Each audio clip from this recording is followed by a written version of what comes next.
ಎಲ್ಲರಿಗೂ ನಮಸ್ಕಾರ. ಶಿಶು ಮನೋವಿಜ್ಞಾನ ಈ ಒಂದು ಪಾಠದ ಅವಧಿಗೆ ಎಲ್ಲರಿಗೂ ಸ್ವಾಗತ. ಇಲ್ಲಿ ನಾವು ಮಾದರಿ ಪ್ರಶ್ನೆ ಪತ್ರಿಕೆಯನ್ನ ಇಲ್ಲಿ ನೋಡ್ತಾ ಹೋಗೋಣ. ಸೊ ಮೊದಲನೇ ಪ್ರಶ್ನೆ ನೋಡಿ, ಜ್ಞಾನೆಯವರ ಪದ ಸೋಪಾನ ಕಲಿಕೆಯಲ್ಲಿ ಯಾವುದು ಅತ್ಯುನ್ನತ ಮಟ್ಟದ ಕಲಿಕೆಯಾಗಿದೆ?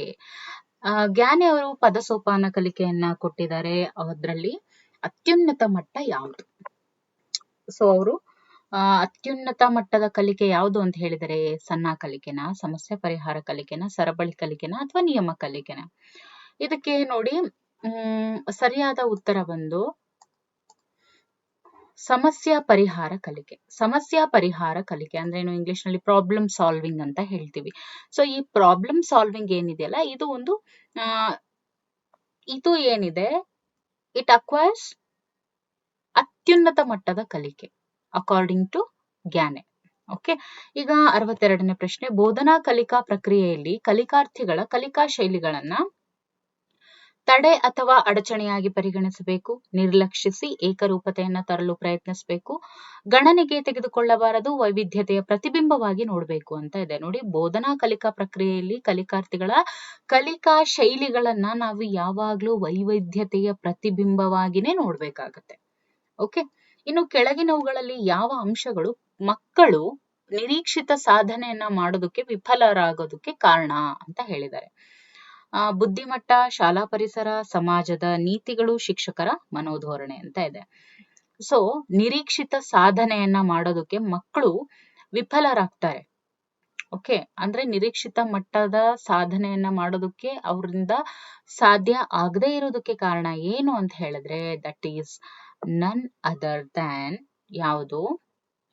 ಬುದ್ಧಿಮಟ್ಟ. ಮೊದಲನೇದಾಗಿ ನೋಡಿ, ಒಂದು ಮಗುವಿನ ಬುದ್ಧಿಮಟ್ಟ ಇನ್ನೊಂದು ಮಗುವಿನ ಬುದ್ಧಿಮಟ್ಟಕ್ಕಿಂತ ಹೆಚ್ಚು ಇರ್ಬೋದು ಅಥವಾ ಕಮ್ಮಿನೂ ಇರ್ಬೋದು, ಹೌದಲ್ವಾ? ಇನ್ನು ಎರಡನೇದು ಶಾಲಾ ಪರಿಸರ. ಶಾಲಾ ಪರಿಸರ ಏನಿದೆ, ಇದು ಕೂಡ ಬಹಳನೇ ಒಂದು ಪಾತ್ರವನ್ನ ವಹಿಸುತ್ತೆ ನಿರೀಕ್ಷಿತ ಸಾಧನೆಯನ್ನ ತಲುಪೋದಕ್ಕೆ.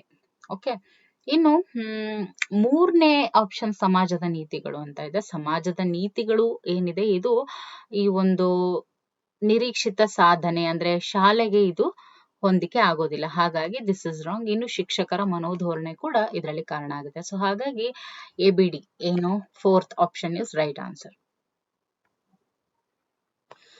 ಇನ್ನು 64ನೇ ಪ್ರಶ್ನೆ, ಅಮೂರ್ತ ಮಟ್ಟದಲ್ಲಿ ಮಕ್ಕಳಲ್ಲಿ ಕೆಲಸ ಮಾಡುವ ಕೌಶಲ್ಯವನ್ನ ಅಭಿವೃದ್ಧಿಪಡಿಸೋದಕ್ಕೆ ಈ ಕೆಳಗಿನ ಯಾವ ಪ್ರಾತಿನಿಧ್ಯದ ಅನುಕ್ರಮವು ಸೂಕ್ತವಾಗಿದೆ? ನೋಡಿ, ಅಮೂರ್ತ ಮಟ್ಟದಲ್ಲಿ, ನೋಡಿ ಮೂರ್ತ ಮಟ್ಟದಲ್ಲಿ ಅಲ್ಲ, ಯಾವುದು? ಅಮೂರ್ತ ಮಟ್ಟದಲ್ಲಿ ಮಕ್ಕಳಲ್ಲಿ ಕೆಲಸ ಮಾಡುವ ಕೌಶಲ್ಯವನ್ನ ಅಭಿವೃದ್ಧಿ ಮಾಡಬೇಕು. ಓಕೆ, ಸೊ ಯಾವ ಪ್ರಾತಿನಿಧ್ಯದ ಅನುಕ್ರಮ ಇಲ್ಲಿ ಸೂಕ್ತ? ಸಾಂಕೇತಿಕ, ಕ್ರಿಯಾತ್ಮಕ, ಬಿಂಬಾತ್ಮಕ. ಕ್ರಿಯಾತ್ಮಕ, ಬಿಂಬಾತ್ಮಕ, ಸಾಂಕೇತಿಕ, ಬಿಂಬಾತ್ಮಕ, ಸಾಂಕೇತಿಕ, ಕ್ರಿಯಾತ್ಮಕ, ಸಾಂಕೇತಿಕ, ಬಿಂಬಾತ್ಮಕ, ಕ್ರಿಯಾತ್ಮಕ ಅಂತ ಇದೆ. ಐಕಾನ್ ನೋಡಿ ಏನ್ ಹೇಳಿದ್ದಾರೆ ಇಲ್ಲಿ. ಸೊ ಇದಕ್ಕೆ ಸರಿಯಾದಂತ ಆಪ್ಷನ್ ಯಾವುದು? ಫಸ್ಟ್ ಕ್ರಿಯಾತ್ಮಕ, ಕ್ರಿಯೆ, ಬಿಂಬ, ಸಂಕೇತ. ಓಕೆ, ಫಸ್ಟ್ ಕ್ರಿಯೆ, ಬಿಂಬ, ಸಂಕೇತ. ಇಲ್ಲಿ ಏನ್ ಹೇಳಿದ್ದಾರೆ? ಕೆಲಸ ಮಾಡುವ ಕೌಶಲ್ಯವನ್ನ ಅಭಿವೃದ್ಧಿಪಡಿಸೋದಕ್ಕೆ. ಕೆಲಸ ಮಾಡೋದು ಏನು? ಕೆಲಸ ಮಾಡುವ ಕೌಶಲ್ಯ. ಕೆಲಸ ಮಾಡೋದಂದ್ರೇನು? ಅಲ್ಲಿ ಕ್ರಿಯೆ ಆಗ್ಬೇಕು. ಸೊ ಕ್ರಿಯಾತ್ಮಕ, ಏನು? ಕ್ರಿಯಾತ್ಮಕ ಮೊದಲು ಬರುತ್ತೆ, ಆಮೇಲೆ ಬಿಂಬ, ಅದು ಆಮೇಲೆ ಏನಾಗುತ್ತೆ? ಸಾಂಕೇತಿಕವಾಗಿ ಅಭಿವೃದ್ಧಿ ಆಗುತ್ತೆ. ಆಲೋಚನಾ ಸಾಮರ್ಥ್ಯ ಹೆಚ್ಚು ತಾರ್ಕಿಕವಾಗುವಂತ ಅವಧಿ ಯಾವುದು? ಆಲೋಚನಾ ಸಾಮರ್ಥ್ಯ ಏನಿರುತ್ತಲ್ವಾ, ಅದು ಹೆಚ್ಚು ತಾರ್ಕಿಕವಾಗುವಂತ ಅವಧಿ ಯಾವುದು? ಮೂರ್ತ ಕಾರ್ಯಗಳ ಹಂತನ, ಔಪಚಾರಿಕ ಕಾರ್ಯಗಳ ಹಂತನ, ಕಾರ್ಯಪೂರ್ವ ಹಂತನ, ಸಂವೇದನಾ ಗತಿಶೀಲ ಹಂತನ? ನೋಡಿ, ಆಲೋಚನಾ ಸಾಮರ್ಥ್ಯ ಅಂದ್ರೆ ಆಲೋಚನೆ ಮಾಡುವಂತ ಸಾಮರ್ಥ್ಯ ಏನಿರುತ್ತೆ, ಅದು ಹೆಚ್ಚು ತಾರ್ಕಿಕವಾಗಿ ಆಲೋಚನೆ ಮಾಡೋದಕ್ಕೆ ಸ್ಟಾರ್ಟ್ ಮಾಡೋದು ಯಾವ ಹಂತ? ಪಿಯಾಜೆ ಅವರ ಯಾವ ಹಂತ ಅಂತ ಕೇಳಿದರೆ, ಇದು ಯಾವಾಗ ತಾರ್ಕಿಕವಾಗಿ? ನೋಡಿ, ಆಲೋಚನಾ ಸಾಮರ್ಥ್ಯ ಹೆಚ್ಚಾಗೋದು ಯಾವಾಗ? ಕಣ್ಣಿಗೆ ಕಾಣುವಂತ ವಸ್ತುಗಳು ಇದು ಹಂಗೆ ಹಾಕಿದೆ, ಹಿಂಗೆ ಹಾಕಿದೆ ಅಂದ್ರೆ ನಮಗೆ ಕಣ್ಣಿಗೆ ಕಾಣುವಂತದ್ದಿದ್ದಾಗ. ಸೊ ಹಾಗಾಗಿ ಮೂರ್ತ ಕಾರ್ಯಗಳ ಹಂತದಲ್ಲಿ ಈ ಒಂದು ತಾರ್ಕಿಕ ಆಲೋಚನಾ ಸಾಮರ್ಥ್ಯ ಏನಾಗಿರುತ್ತೆ, ಅದು ಹೆಚ್ಚಾಗುತ್ತೆ. ಈ ಕೆಳಗಿನವುಗಳಲ್ಲಿ ಯಾವುದು ಜ್ಞಾನೆಯ ಕಲಿಕಾ ಶ್ರೇಣಿಯ ಸರಿಯಾದ ಕ್ರಮ? ಜ್ಞಾನೆ ಅವರು ಏನು ಕಲಿಕಾ ಶ್ರೇಣಿ ಕೊಟ್ಟಿದ್ದಾರೆ, ಅದರಲ್ಲಿ ಸರಿಯಾದ ಕ್ರಮ ಯಾವುದು ಅಂತ ಕೇಳಿದರೆ this is very very very important. But ಇದರಲ್ಲಿ ನಾವು ಮೊದಲನೇದಾಗಿ ಏನ್ ನೋಡಿದ್ವಿ? ಅತ್ಯುನ್ನತ ಮಟ್ಟ ಅಂತ ಹೇಳಿದ್ರು, ಅದು ಯಾವುದು ಪ್ರಾಬ್ಲಮ್ ಸಾಲ್ವಿಂಗ್ ಅನ್ನೋದನ್ನ ನೋಡಿದ್ವಿ. ಸೊ ಇದರಲ್ಲಿ ಬಂದ್ಬಿಟ್ಟು ಗ್ಯಾನೆ ಅವರ ಕಲಿಕಾ ಶ್ರೇಣಿಯ ಸರಿಯಾದ ಕ್ರಮ ಅಂತ ನಾವು ನೋಡಿದಾಗ ನೋಡಿ,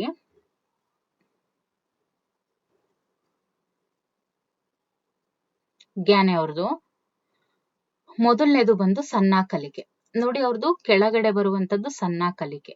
ಓಕೆ, ಮೂರನೇದು ಓಕೆ ಸಣ್ಣ ಕಲಿಕೆ. ಅದಾದ ನಂತರ ಉದ್ದೀಪನ ಅನುಕ್ರಿಯಾ ಕಲಿಕೆ. ಓಕೆ, ಅಂದ್ರೇನು ಮೊದಲನೇದು. ಆಮೇಲೆ ಯಾವ್ದು ಬರುತ್ತೆ, ಸರಪಳಿ ಕಲಿಕೆ ಬರುತ್ತೆ ಅವ್ರ ಪ್ರಕಾರ. ಓಕೆ, ಅದ ನಂತರ ಏನ್ ಬರುತ್ತೆ, ಶಾಬ್ದಿಕ ಸಹಚರ್ಯ ಕಲಿಕೆ ಬರುತ್ತೆ. ಸೊ ಹಾಗಾಗಿ 3142 ಅಂದ್ರೇನು, option C is the right answer. ಇನ್ನು 67ನೇ ಪ್ರಶ್ನೆ, ಬಾಲ್ಯದಲ್ಲಿ ಹೆಚ್ಚು ಬಳಕೆಯಲ್ಲಿರುವಂತಹ ಕಲಿಕಾ ವಿಧಾನ ಯಾವುದು? ನೋಡಿ, ಬಾಲ್ಯದಲ್ಲಿ ಹೆಚ್ಚು ವ್ಯಾಪಕವಾಗಿ ಬಳಕೆಯಲ್ಲಿರುವಂತಹ ಕಲಿಕಾ ವಿಧಾನ ಯಾವುದು ಅಂತ ಹೇಳಿದ್ರೆ, ಪ್ರಯತ್ನ ಮತ್ತು ಪ್ರಮಾದ ಕಲಿಕೆ, ಒಳನೋಟ ಕಲಿಕೆ, ಸಮಸ್ಯೆ ಪರಿಹಾರ ಕಲಿಕೆ, ಅನ್ವೇಷಣ ಕಲಿಕೆ ಅಂತ ಇದೆ. ನೋಡಿ, ಬಾಲ್ಯದಲ್ಲಿ ಹೆಚ್ಚು ಬಳಕೆಯಲ್ಲಿ ಇದ್ದಂತ ಕಲಿಕಾ ವಿಧಾನ ಯಾವುದು? ಪ್ರಯತ್ನ ಹಾಗೂ ಪ್ರಮಾದ ಕಲಿಕೆ, ಟ್ರಯಲ್ ಅಂಡ್ ಎರರ್ ಮೆಥಡ್ ಅಂತ ಕೂಡ ನಾವು ಹೇಳ್ತೀವಿ. ಇದನ್ನು ಕೊಟ್ಟಂತವ್ರು ಯಾರು? ಥಾರ್ನ್ಡೈಕ್ ಅವರು.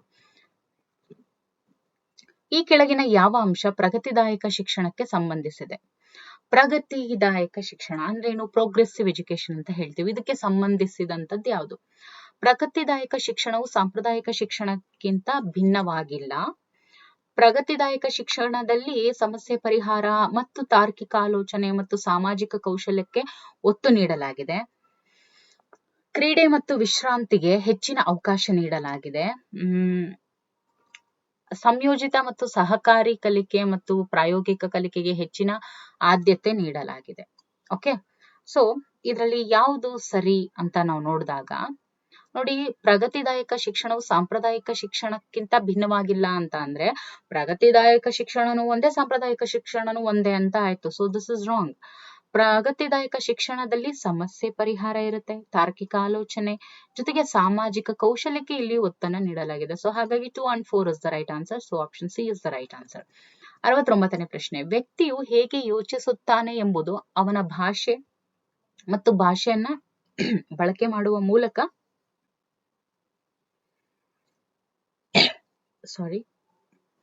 ವ್ಯಕ್ತಿಯು ಹೇಗೆ ಯೋಚಿಸುತ್ತಾನೆ ಎಂಬುದು ಅವನ ಭಾಷೆ ಮತ್ತು ಭಾಷೆಯನ್ನ ಬಳಕೆ ಮಾಡುವ ಮೂಲಕ ತಿಳಿಯುತ್ತಾನೆ. ಈ ಪ್ರಾಕಲ್ಪನೆಯನ್ನ ರಚಿಸಿದವರು ಯಾರು? ನೋಡಿ, ವ್ಯಕ್ತಿ ಹೇಗೆ ಯೋಚಿಸ್ತಾನೆ ಅನ್ನೋದು ಭಾಷೆ ಮತ್ತೆ ಭಾಷೆಯನ್ನ ಬಳಕೆ ಮಾಡುವ ಮೂಲಕ ತಿಳಿತಾನೆ ಅಂತ ಹೇಳದಂತ ಅಥವಾ ಈ ಒಂದು ಕಾನ್ಸೆಪ್ಟ್ ಅನ್ನ ರಚಿಸಿದಂತವ್ರು ಯಾರು ಅಂತ ಕೇಳಿದರೆ, ಇದು very very very important. That is Benjamin Lee Whorf ರವರು. ಓಕೆ, ಬೆಂಜಮಿನ್ ಲೀ ವೋಲ್ಫ್ ರವರು. ಓಕೆ, ಇನ್ನು ಶಿಶು ಕೇಂದ್ರಿತ ಶಿಕ್ಷಣ ಪದ್ಧತಿಯಲ್ಲಿ ಮಗುವಿಗೆ ಸಹಜವಾದ ಕಲಿಕೆಯು ಈ ಮೂಲಕ ಉಂಟಾಗುತ್ತೆ. ಯಾವ ಮೂಲಕ ಉಂಟಾಗುತ್ತೆ? ಶಿಶು ಕೇಂದ್ರಿತ ಶಿಕ್ಷಣ ಪದ್ಧತಿಯಲ್ಲಿ ಮಗುವಿಗೆ ಸಹಜವಾದ ಕಲಿಕೆ ಯಾವ ರೀತಿ ಉಂಟಾಗುತ್ತೆ? ಶಿಶು ಕೇಂದ್ರಿತ ಅಂದ್ರೆ ಏನು?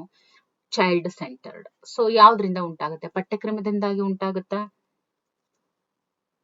ಸ್ವಯಂ ಕಲಿಕೆಯಿಂದ ಉಂಟಾಗುತ್ತಾ? ಸಹಪಾಠಿಗಳೊಂದಿಗೆ ಬೆರೆತು ಕಲಿಯೋದ್ರಿಂದ ಉಂಟಾಗುತ್ತಾ? ಸ್ವಯಂ ಕಲಿಕೆ ಮತ್ತು ಸಹಪಾಠಿಗಳೊಂದಿಗೆ ಬೆರೆತು ಕಲಿಯೋದ್ರಿಂದ ಏನಾಗುತ್ತೆ? ಮಕ್ಕಳಲ್ಲಿ ಸಹಜವಾದ ಕಲಿಕೆ ಉಂಟಾಗುತ್ತೆ. ಸೊ 70ಕ್ಕೆ ರೈಟ್ ಆಪ್ಷನ್ ಏನು? That is option D is the right answer. So ಇದಿಷ್ಟು ಇಲ್ಲಿಯವರೆಗೆ ನಾವು ಟಾಪ್ 10 ಪ್ರಶ್ನೆಗಳನ್ನ ನಾವು ನೋಡಿದೀವಿ. ಇನ್ನು ಮುಂದಿನ ತರಗತಿಯಲ್ಲಿ ಇನ್ನು ಹೆಚ್ಚು ಪ್ರಶ್ನೆಗಳನ್ನ ನಾವು ನೋಡ್ಬೇಕು ಅನ್ನೋದಾದ್ರೆ comment below. Okay, thank you for watching.